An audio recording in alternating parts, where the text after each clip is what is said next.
ICC International Church of Christ. Nous sommes basés à Londres depuis plusieurs années. Et en fait, j'ai reçu un appel du Seigneur. Lorsque Dieu m'a appelé, ce jour, j'étais en plein jeûne. J'étais dans ma chambre, j'étais en plein jeûne. J'avais pris 3 jours de jeûne à sec parce qu'à un moment donné de ma vie, je m'étais posé la question que, et après quoi? J'ai une prédication qui dit, et après quoi? Je me suis dit, mais Seigneur, tu m'as délivré de la mort, tous mes frères, j'avais 11 frères, 900 morts sont restés 2, et tu m'as délivré, je sais, et après quoi? Je veux continuer à rester comme ça parce que je m'étais posé beaucoup de questions sur ma vie. Et j'ai pris le jeûne, j'ai dit, Seigneur, trop c'est trop, il faut que tu me répondes. C'est ainsi que pendant mon jeûne, pendant ce jeûne de 3 jours, le deuxième jour, j'étais un peu fatigué parce que j'avais décidé que si Dieu ne me répond pas, je ne mangerai pas. Et c'est ainsi que je me retrouve transporté en esprit. Je me retrouve sur une table avec un monsieur. On discutait avec ce monsieur. Sur cette table, en fait, le monsieur avait un livre à main et moi j'avais la Bible à main.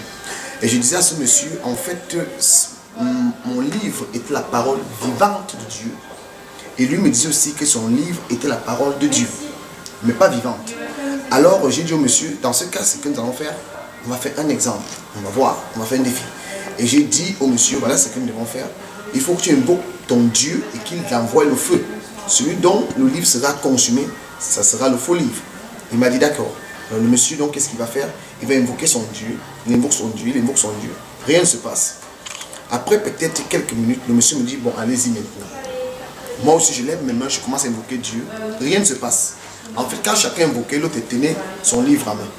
Alors rien ne se passe. Je dis, mais Seigneur, je me dis, mais Seigneur, mais c'est toi qui m'as envoyé ici. Qu'est-ce que tu me réponds?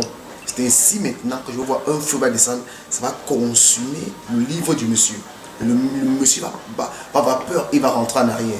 Et lorsque je vais lever la tête, je vais regarder, en fait, je vais voir sur ma tête, je vais sentir une présence d'une main.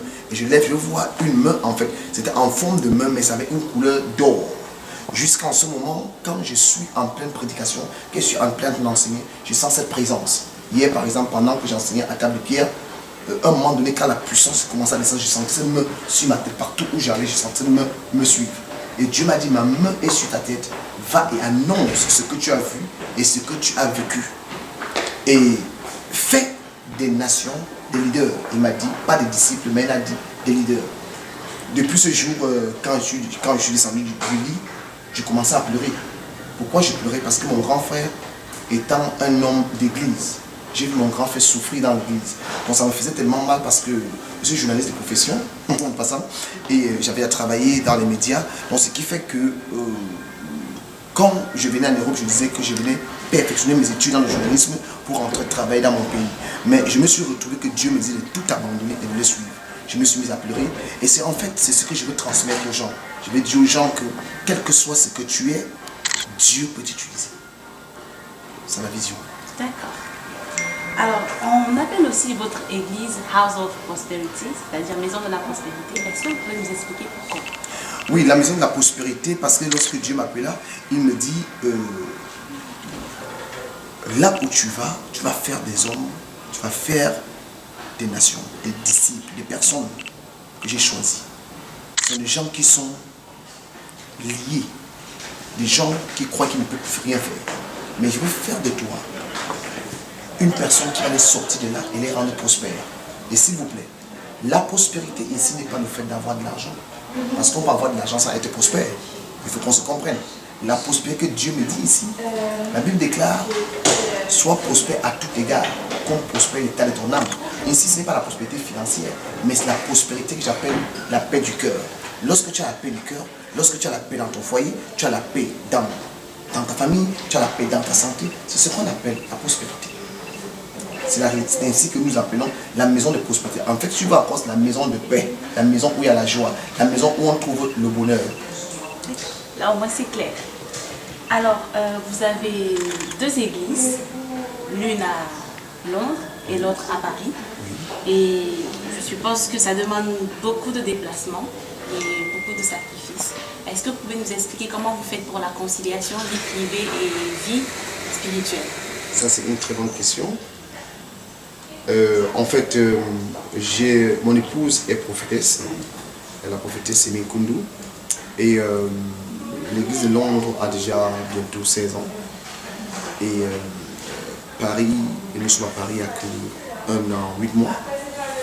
Mais Paris, ça va un peu plus vite. Hein. Ça va plus vite, il faut reconnaître la grâce de Dieu que nous avons.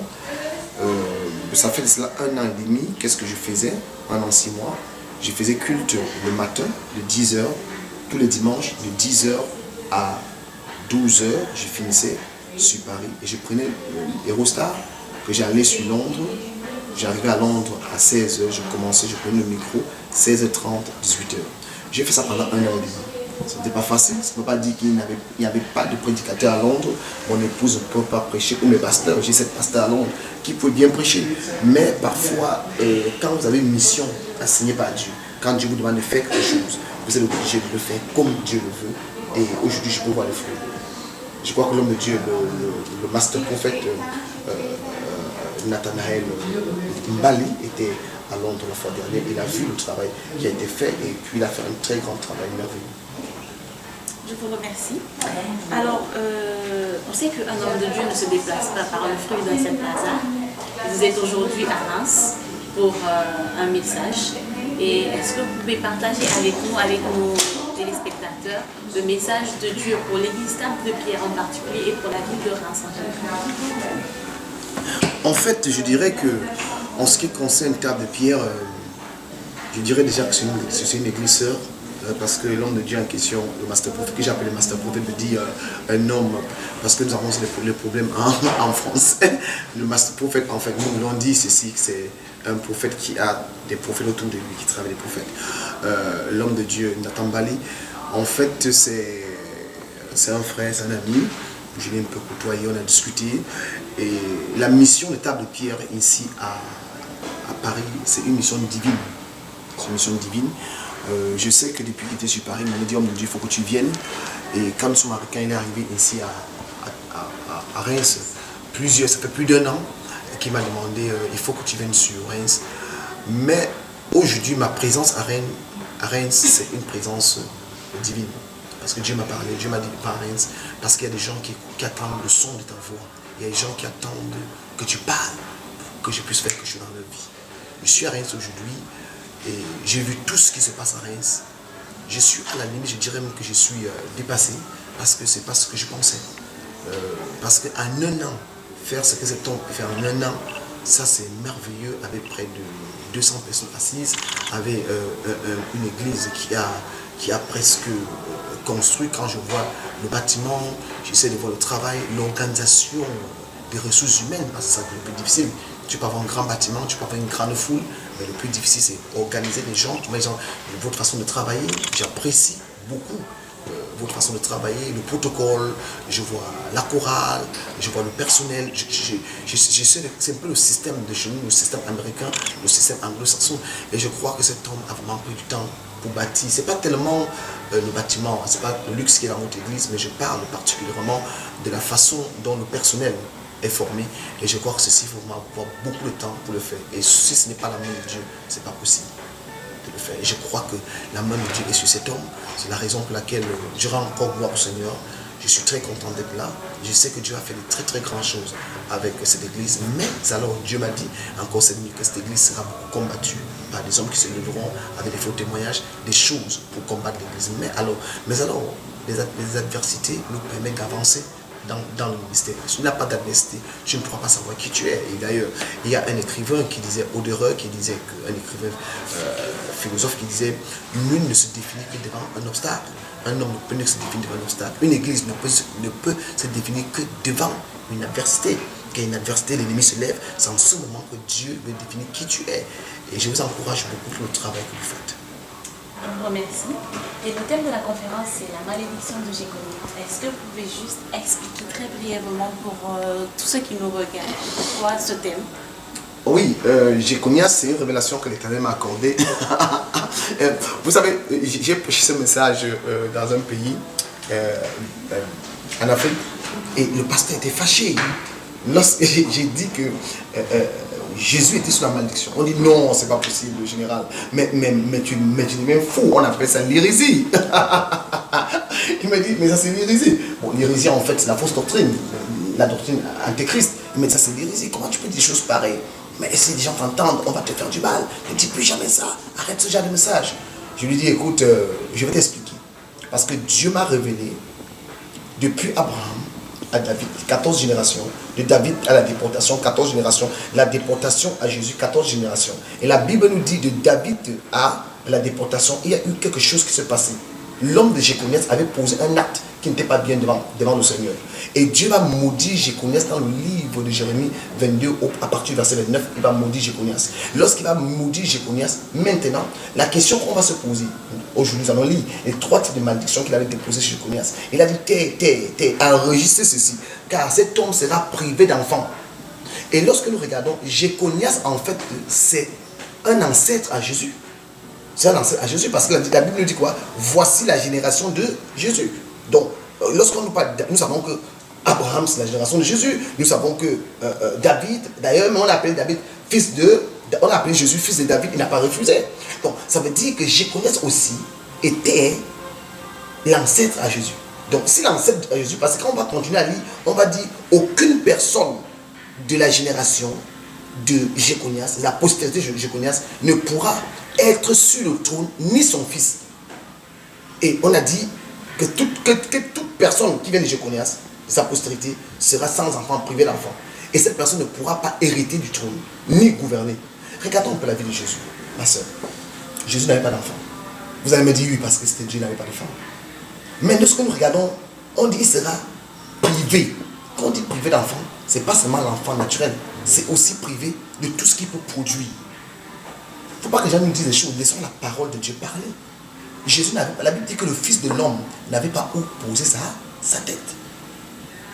Donc, en d'autres termes, j'étais à Jérusalem, j'étais choqué quand je suis allé à Nazareth. J'arrive à Nazareth, je courus vers le petit tabernacle. Je l'ai entendu, oh, Jésus-Christ.